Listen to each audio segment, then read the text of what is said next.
Paper 121. The Times of Michael's Bestowal, acting under the supervision of a commission of 12 members of the United Brotherhood of Urantia Midwayers, conjointly sponsored by the presiding head of our order and the Melchizedek of Record, one and a secondary midwayer of one-time attachment to the Apostle Andrew, and one am authorized to place on record the narrative of the life transactions of Jesus of Nazareth as they were observed by my order of earth creatures, and as they were subsequently partially recorded by the human subject of my temporal guardianship. Knowing how his master so scrupulously avoided leaving written records behind him, Andrew steadfastly refused to multiply copies of his written narrative. A similar attitude on the part of the other apostles of Jesus greatly delayed the writing of the Gospels. 1. The Occident of the 1st century after Christ Jesus did not come to this world during an age of spiritual decadence. At the time of his birth, Urantia was experiencing such a revival of spiritual thinking and religious living as it had not known in all its previous post-Adamic history, nor has experienced in any era since. When Michael incarnated on Urantia, the world presented the most favorable condition for the Creator Son's bestowal that had ever previously prevailed or has since obtained. In the centuries just prior to these times, Greek culture and the Greek language had spread over Occident and Near Orient, and the Jews, being a Levantine race, in nature part Occidental and part Oriental, were eminently fitted to utilize such cultural and linguistic settings for the effective spread of a new religion to both East and West. These most favorable circumstances were further enhanced by the tolerant political rule of the Mediterranean world by the Romans. This entire combination of world influences is well illustrated by the activities of Paul, who, being in religious culture a Hebrew of the Hebrews, proclaimed the gospel of a Jewish Messiah in the Greek tongue, while he himself was a Roman citizen. Nothing like the civilization of the times of Jesus has been seen in the Occident before or since those days. European civilization was unified and coordinated under an extraordinary threefold influence. 1. The Roman political and social systems. 2. The Grecian language and culture, and philosophy to a certain extent. 3. The rapidly spreading influence of Jewish religious and moral teachings. When Jesus was born, the entire Mediterranean world was a unified empire. Good roads, for the first time in the world's history, interconnected many major centers. The seas were cleared of pirates, and a great era of trade and travel was rapidly advancing. Europe did not again enjoy another such period of travel and trade until the 19th century after Christ. Notwithstanding the internal peace and superficial prosperity of the Greco-Roman world, a majority of the inhabitants of the empire languished in squalor and poverty. The small upper class was rich. A miserable and impoverished lower class embraced the rank and file of humanity. There was no happy and prosperous middle class in those days. It had just begun to make its appearance in Roman society. The first struggles between the expanding Roman and Parthian states had been concluded in the then recent past, leaving Syria in the hands of the Romans. In the times of Jesus, Palestine and Syria were enjoying a period of prosperity, relative peace, and extensive commercial intercourse with the lands to both the east and the west. 2. The Jewish people. The Jews were a part of the older Semitic race, which also included the Babylonians, the Phoenicians, and the more recent enemies of Rome, the Carthaginians. During the forepart of the 1st century after Christ, the Jews were the most influential group of the Semitic peoples, and they happened to occupy a peculiarly strategic geographic position in the world as it was at that time ruled and organized for trade. Many of the great highways joining the nations of antiquity passed through Palestine, which thus became the meeting place, or crossroads, of 3 continents. The travel, trade, and armies of Babylonia, Assyria, Egypt, Syria, Greece, Parthia, and Rome successively swept over Palestine. From time immemorial, many caravan routes from the Orient passed through some part of this region to the few good seaports of the eastern end of the Mediterranean, whence ships carried their cargoes to all the maritime Occident. And more than half of this caravan traffic passed through or near the little town of Nazareth in Galilee. Although Palestine was the home of Jewish religious culture and the birthplace of Christianity, the Jews were abroad in the world, dwelling in many nations and trading in every province of the Roman and Parthian states. Greece provided a language and a culture, Rome built the roads and unified an empire, but the dispersion of the Jews, with their more than 200 synagogues and well-organized religious communities scattered hither and yon throughout the Roman world, provided the cultural centers in which the new gospel of the kingdom of heaven found initial reception, and from which it subsequently spread to the uttermost parts of the world. Each Jewish synagogue tolerated a fringe of Gentile believers, devout or God-fearing men, and it was among this fringe of proselytes that Paul made the bulk of his early converts to Christianity. Even the temple at Jerusalem possessed its ornate court of the Gentiles. There was very close connection between the culture, commerce, and worship of Jerusalem and Antioch. In Antioch, Paul's disciples were first called Christians. The centralization of the Jewish temple worship at Jerusalem constituted alike the secret of the survival of their monotheism and the promise of the nurture and sending forth to the world of a new and enlarged concept of that one God of all nations and Father of all immortals. The temple service at Jerusalem represented the survival of a religious cultural concept in the face of the downfall of a succession of Gentile national overlords and racial persecutors. The Jewish people of this time, although under Roman suzerainty, enjoyed a considerable degree of self-government and, remembering the then only recent heroic exploits of deliverance executed by Judas Maccabee and his immediate successors, were vibrant with the expectation of the immediate appearance of a still greater deliverer, the long-expected Messiah. The secret of the survival of Palestine, the kingdom of the Jews, as a semi-independent state was wrapped up in the foreign policy of the Roman government, which desired to maintain control of the Palestinian highway of travel between Syria and Egypt as well as the western terminals of the caravan routes between the Orient and the Occident. Rome did not wish any power to arise in the Levant, which might curb her future expansion in these regions. The policy of intrigue which had for its object the pitting of Seleucid Syria and Ptolemaic Egypt against each other necessitated fostering Palestine as a separate and independent state. Roman policy, the degeneration of Egypt, and the progressive weakening of the Seleucids before the rising power of Parthia, explain why it was that for several generations a small and unpowerful group of Jews was able to maintain its independence against both Seleucidae to the north and Ptolemies to the south. This fortuitous liberty and independence of the political rule of surrounding and more powerful peoples the Jews attributed to the fact that they were the chosen people, to the direct interposition of Yahweh. Such an attitude of racial superiority made it all the harder for them to endure Roman suzerainty when it finally fell upon their land. But even in that sad hour the Jews refused to learn that their world mission was spiritual, not political. The Jews were unusually apprehensive and suspicious during the times of Jesus because they were then ruled by an outsider, Herod the Idumean, who had seized the overlordship of Judah by cleverly ingratiating himself with the Roman rulers. And though Herod professed loyalty to the Hebrew ceremonial observances, he proceeded to build temples for many strange gods. The friendly relations of Herod with the Roman rulers made the world safe for Jewish travel and thus opened the way for increased Jewish penetration even of distant portions of the Roman Empire and of foreign treaty nations with the new gospel of the kingdom of heaven. Herod's reign also contributed much toward the further blending of Hebrew and Hellenistic philosophies. Herod built the harbor of Caesarea, which further aided in making Palestine the crossroads of the civilized world. He died in 4 before Christ, and his son Herod Antipas governed Galilee and Perea during Jesus' youth and ministry to Anno Domini 39. Antipas, like his father, was a great builder. He rebuilt many of the cities of Galilee, including the important trade center of Sepphoris.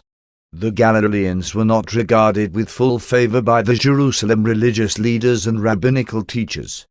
Galilee was more Gentile than Jewish when Jesus was born. 3. Among the Gentiles, although the social and economic condition of the Roman state was not of the highest order, the widespread domestic peace and prosperity was propitious for the bestowal of Michael. In the 1st century after Christ, the society of the Mediterranean world consisted of 5 well-defined strata. 1. The aristocracy.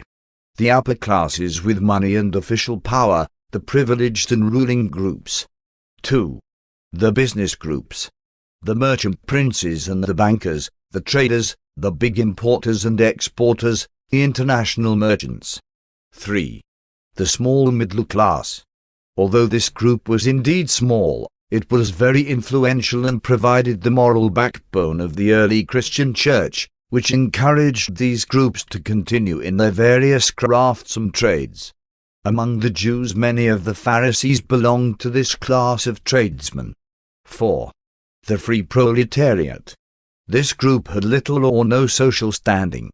Though proud of their freedom, they were placed at great disadvantage because they were forced to compete with slave labor. The upper classes regarded them disdainfully, allowing that they were useless except for breeding purposes. 5. The slaves. Half the population of the Roman state were slaves. Many were superior individuals and quickly made their way up among the free proletariat and even among the tradesmen. The majority were either mediocre or very inferior. Slavery, even of superior peoples, was a feature of Roman military conquest. The power of the master over his slave was unqualified.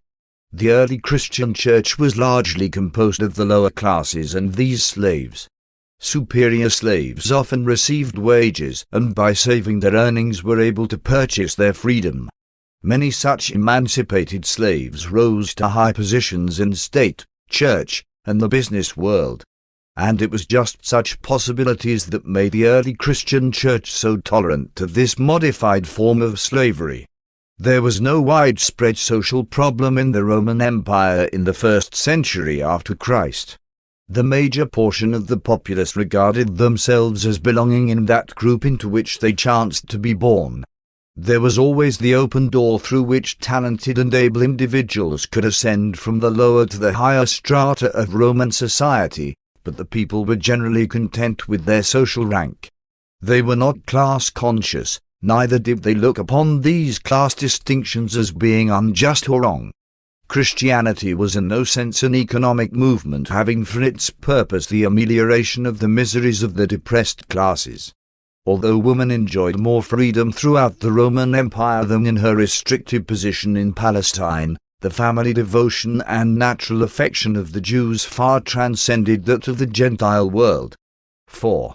Gentile philosophy. The Gentiles were, from a moral standpoint, somewhat inferior to the Jews, but there was present in the hearts of the nobler Gentiles abundant soil of natural goodness and potential human affection in which it was possible for the seed of Christianity to sprout and bring forth an abundant harvest of moral character and spiritual achievement.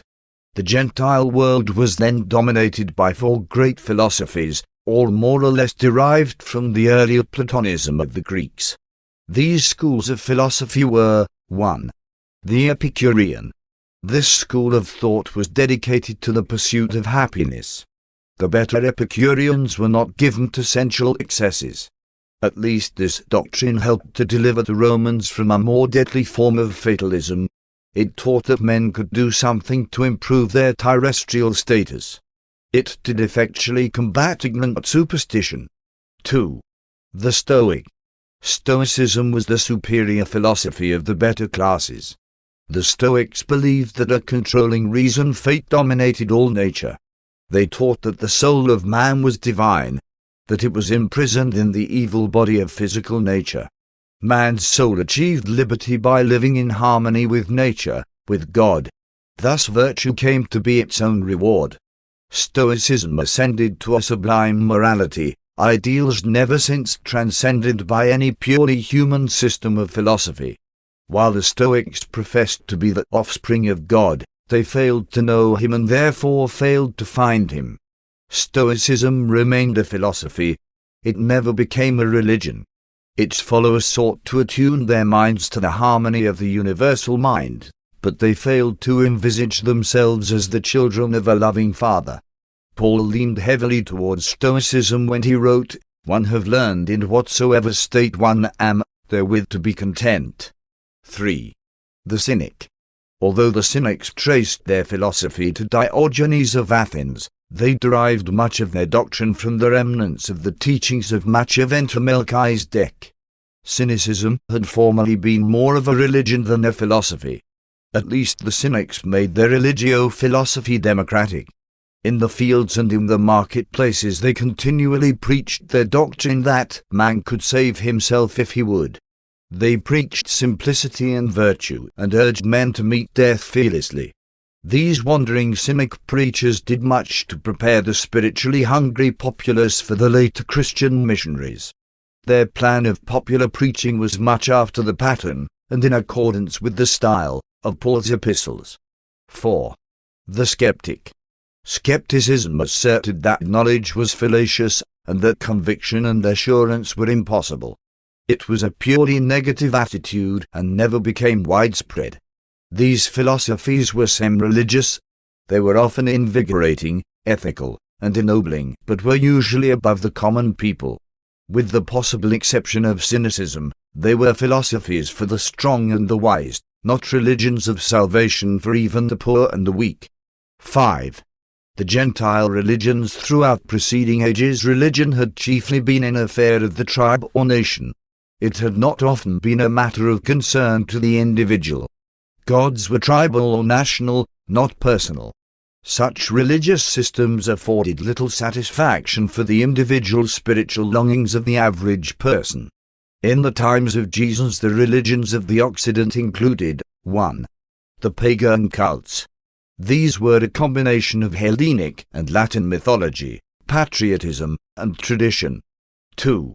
Emperor worship. This deification of man as the symbol of the state was very seriously resented by the Jews and the early Christians, and led directly to the bitter persecutions of both churches by the Roman government. 3. Astrology. This pseudo-science of Babylon developed into a religion throughout the Greco-Roman Empire. Even in the 20th century, man has not been fully delivered from this superstitious belief. 4. The mystery religions. Upon such a spiritually hungry world, a flood of mystery cults had broken, new and strange religions from the Levant, which had enamored the common people and had promised them individual salvation. These religions rapidly became the accepted belief of the lower classes of the Greco-Roman world, and they did much to prepare the way for the rapid spread of the vastly superior Christian teachings, which presented a majestic concept of deity, associated with an intriguing theology for the intelligent and a profound proffer of salvation for all, including the ignorant but spiritually hungry average man of those days. The mystery religion spelled the end of national beliefs and resulted in the birth of the numerous personal cults. The mysteries were many but were all characterized by 1. Some mythical legend, a mystery, whence their name. As a rule, this mystery pertained to the story of some god's life and death and return to life, as illustrated by the teachings of Mithraism, which, for a time, were contemporary with, and a competitor of, Paul's rising cult of Christianity. 2. The mysteries were national and interracial.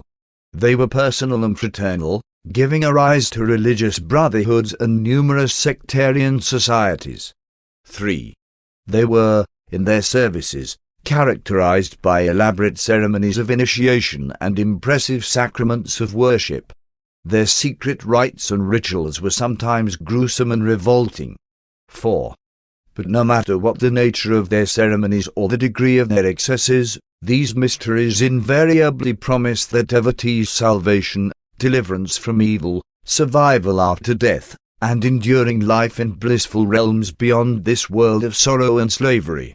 But do not make the mistake of confusing the teachings of Jesus with the mysteries.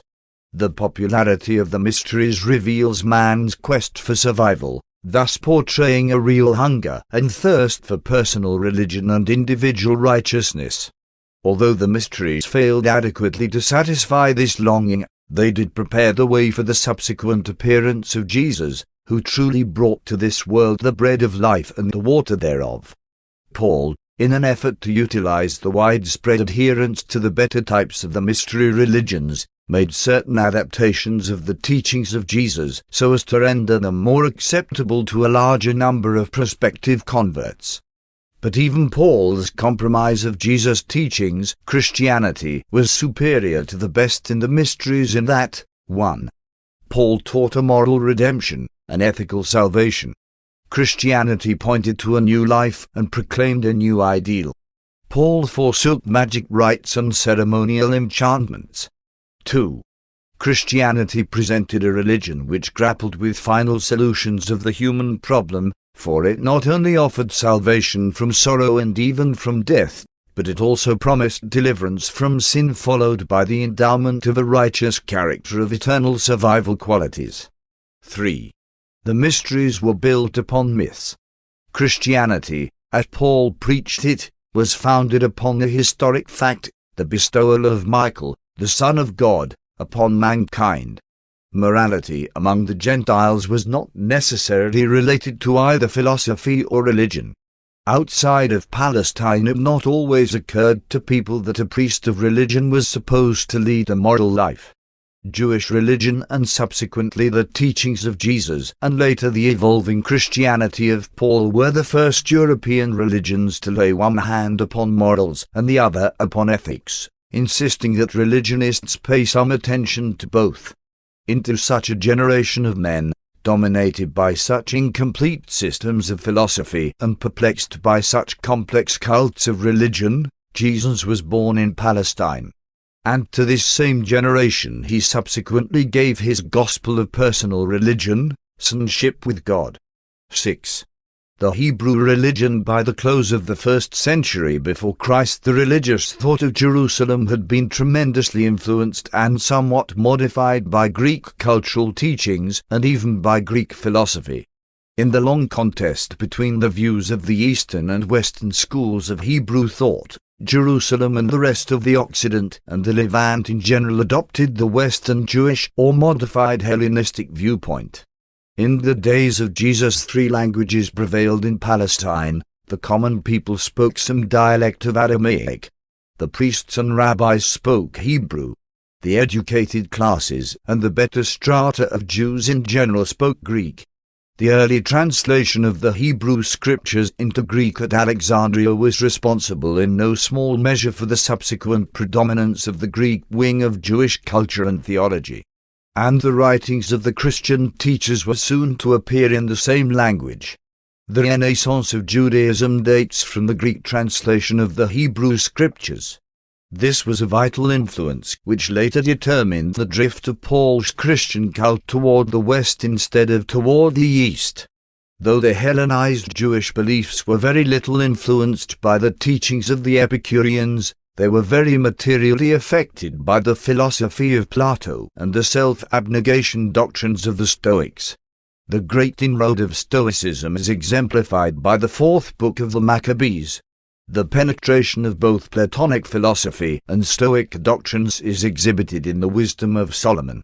The Hellenized Jews brought to the Hebrew scriptures such an allegorical interpretation that they found no difficulty in conforming Hebrew theology with their revered Aristotelian philosophy. But this all led to disastrous confusion until these problems were taken in hand by Philo of Alexandria, who proceeded to harmonize and systemize Greek philosophy and Hebrew theology into a compact and fairly consistent system of religious belief and practice. And it was this later teaching of combined Greek philosophy and Hebrew theology that prevailed in Palestine when Jesus lived and taught, and which Paul utilized as the foundation on which to build his more advanced and enlightening cult of Christianity. Philo was a great teacher. Not since Moses had there lived a man who exerted such a profound influence on the ethical and religious thought of the Occidental world. In the matter of the combination of the better elements in contemporaneous systems of ethical and religious teachings, There have been 7 outstanding human teachers: Setard, Moses, Zoroaster, Lao Tzu, Buddha, Philo, and Paul.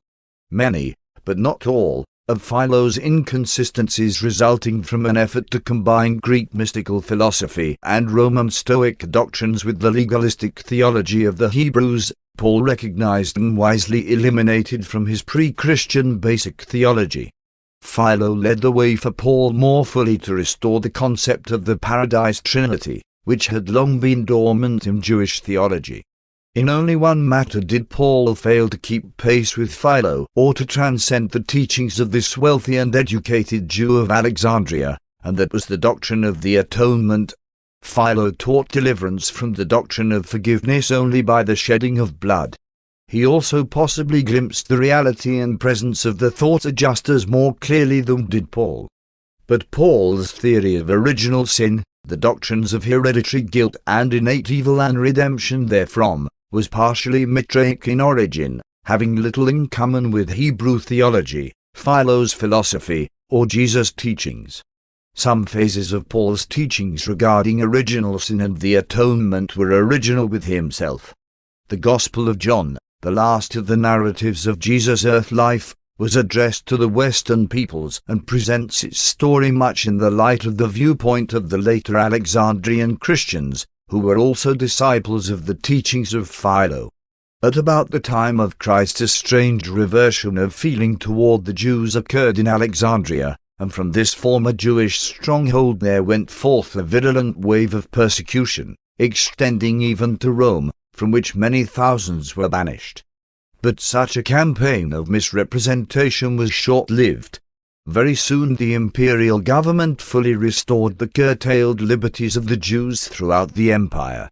Throughout the whole wide world, no matter where the Jews found themselves dispersed by commerce or oppression, all with one accord kept their hearts centered on the Holy Temple at Jerusalem.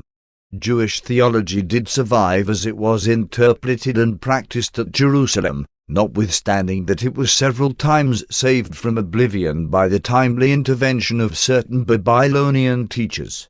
As many as 2.5 million of these dispersed Jews used to come to Jerusalem for the celebration of their national religious festivals.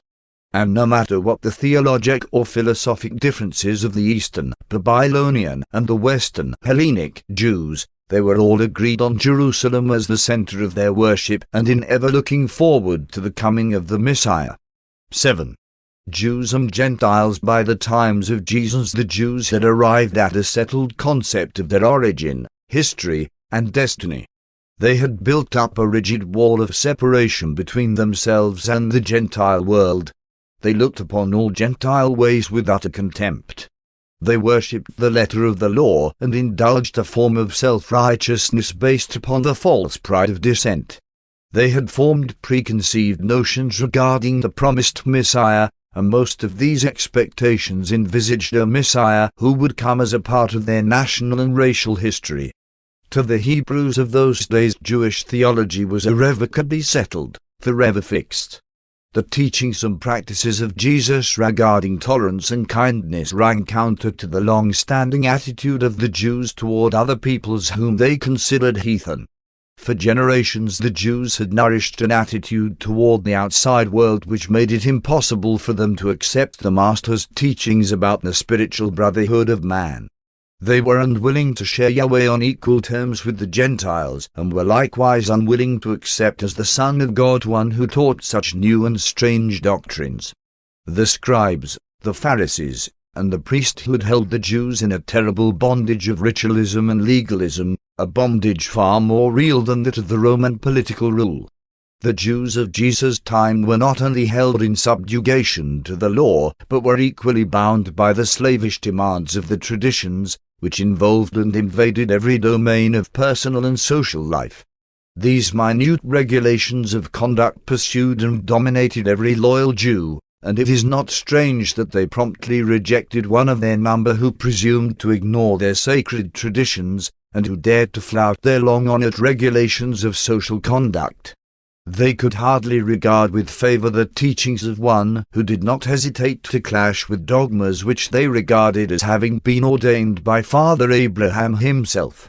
Moses had given them their law and they would not compromise.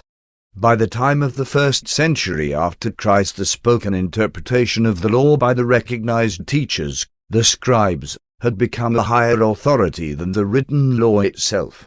And all this made it easier for certain religious leaders of the Jews to array the people against the acceptance of a new gospel. These circumstances rendered it impossible for the Jews to fulfill their divine destiny as messengers of the new gospel of religious freedom and spiritual liberty. They could not break the fetters of tradition. Jeremiah had told of that law to be written in men's hearts, Ezekiel had spoken of a new spirit to live in man's soul, and the psalmist had prayed that God would create a clean heart within and renew a right spirit. But when the Jewish religion of good works and slavery to law fell victim to the stagnation of traditionalistic inertia, the motion of religious evolution passed westward to the European peoples. And so a different people were called upon to carry an advancing theology to the world, a system of teaching embodying the philosophy of the Greeks, the law of the Romans, the morality of the Hebrews, and the gospel of personality, sanctity and spiritual liberty formulated by Paul and based on the teachings of Jesus. Paul's cult of Christianity exhibited its morality as a Jewish birthmark. The Jews viewed history as the providence of God, Yahweh at work. The Greeks brought to the new teaching clearer concepts of the eternal life. Paul's doctrines were influenced in theology and philosophy not only by Jesus' teachings, but also by Plato and Philo. In ethics he was inspired not only by Christ, but also by the Stoics. The gospel of Jesus, as it was embodied in Paul's cult of Antioch Christianity, became blended with the following teachings. 1. The philosophic reasoning of the Greek proselytes to Judaism, including some of their concepts of the eternal life. 2. The appealing teachings of the prevailing mystery cults, especially the Mitraic doctrines of redemption, atonement, and salvation by the sacrifice made by some god. 3. The sturdy morality of the established Jewish religion. The Mediterranean Roman Empire, the Parthian kingdom, and the adjacent peoples of Jesus' time all held crude and primitive ideas regarding the geography of the world, astronomy, health, and disease. And naturally they were amazed by the new and startling pronouncements of the carpenter of Nazareth. The ideas of spirit possession, good and bad, applied not merely to human beings, but every rock and tree was viewed by many as being spirit-possessed. This was an enchanted age, and everybody believed in miracles as commonplace occurrences. 8. Previous written records as far as possible, consistent with our mandate, we have endeavored to utilize and to some extent coordinate the existing records having to do with the life of Jesus on Urantia. Although we have enjoyed access to the lost record of the Apostle Andrew and have benefited from the collaboration of a vast host of celestial beings who were on earth during the times of Michael's bestowal, notably his now personalized adjuster, it has been our purpose also to make use of the so-called Gospels of Matthew, Mark, Luke, and John. These New Testament records had their origin in the following circumstances. 1. The Gospel by Mark. John Mark wrote the earliest, excepting the notes of Andrew, briefest, and most simple record of Jesus' life. He presented the Master as a minister, as man among men. Although Mark was a lad lingering about many of the scenes which he depicts, his record is in reality the Gospel according to Simon Peter. He was early associated with Peter, later with Paul. Mark wrote this record at the instigation of Peter and on the earnest petition of the church at Rome. Knowing how consistently the Master refused to write out his teachings when on earth and in the flesh, Mark, like the apostles and other leading disciples, was hesitant to put them in writing. But Peter felt the church at Rome required the assistance of such a written narrative, and Mark consented to undertake its preparation. He made many notes before Peter died in Anno Domini 67, and in accordance with the outline approved by Peter and for the church at Rome, he began his writing soon after Peter's death. The Gospel was completed near the end of Anno Domini 68. Mark wrote entirely from his own memory and Peter's memory. The record has since been considerably changed, numerous passages having been taken out and some later matter added at the end to replace the latter 1/5 of the original Gospel, which was lost from the first manuscript before it was ever copied. This record by Mark, in conjunction with Andrew's and Matthew's notes, was the written basis of all subsequent Gospel narratives which sought to portray the life and teachings of Jesus. 2. The Gospel of Matthew. The so-called Gospel according to Matthew is the record of the Master's life which was written for the edification of Jewish Christians. The author of this record constantly seeks to show in Jesus' life that much which he did was that it might be fulfilled which was spoken by the prophet. Matthew's Gospel portrays Jesus as a son of David, picturing him as showing great respect for the law and the prophets. The Apostle Matthew did not write this Gospel. It was written by Isidore, one of his disciples, who had as a help in his work not only Matthew's personal remembrance of these events, but also a certain record which the latter had made of the sayings of Jesus directly after the crucifixion. This record by Matthew was written in Aramaic. Isidore wrote in Greek. There was no intent to deceive in accrediting the production to Matthew.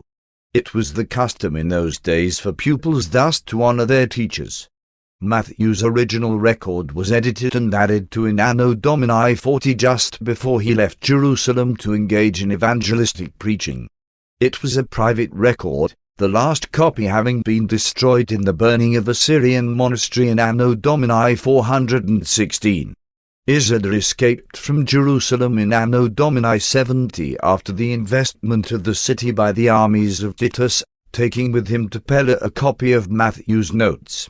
In the year 71, while living at Pella, Isidore wrote the Gospel according to Matthew. He also had with him the first 4/5 of Mark's narrative. 3. The Gospel by Luke. Luke, the physician of Antioch in Pisidia, was a Gentile convert of Paul, and he wrote quite a different story of the Master's life. He began to follow Paul and learn of the life and teachings of Jesus in Anno Domini 47. Luke preserves much of the grace of the Lord Jesus Christ in his record as he gathered up these facts from Paul and others.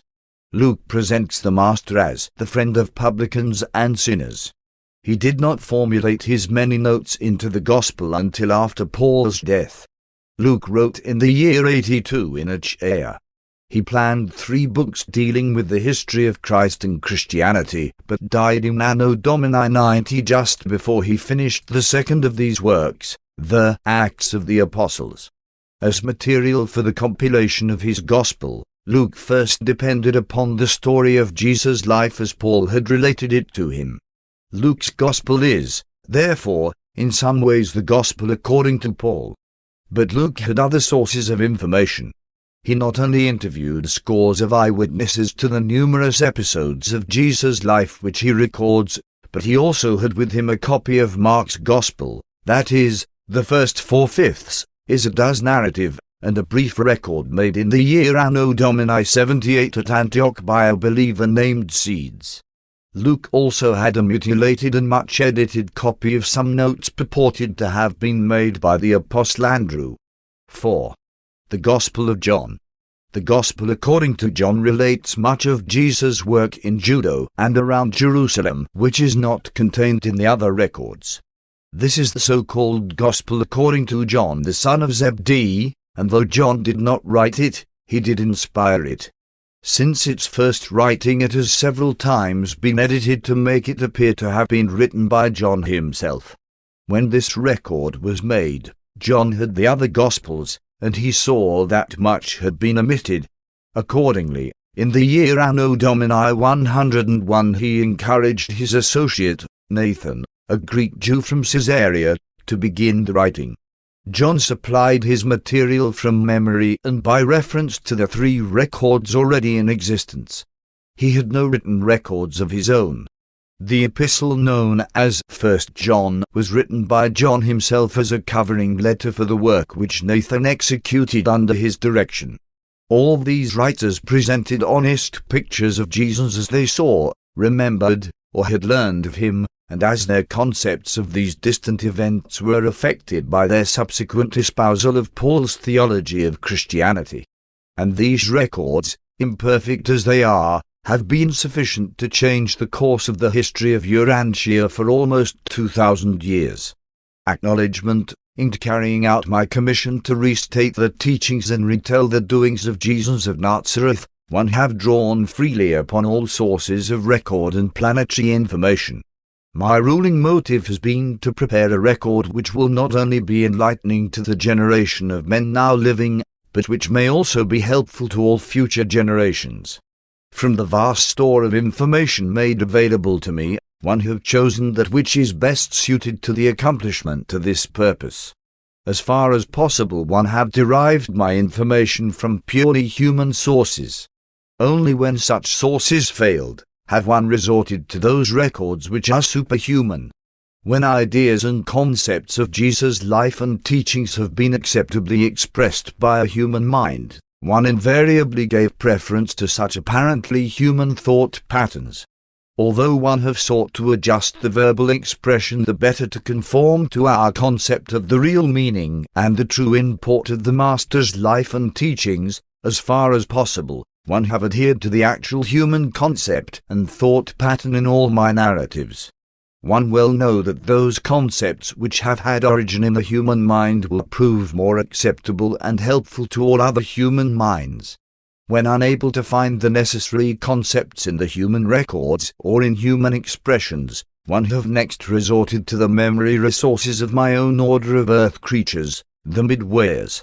And when that secondary source of information proved inadequate, one have unhesitatingly resorted to the superplanetary sources of information.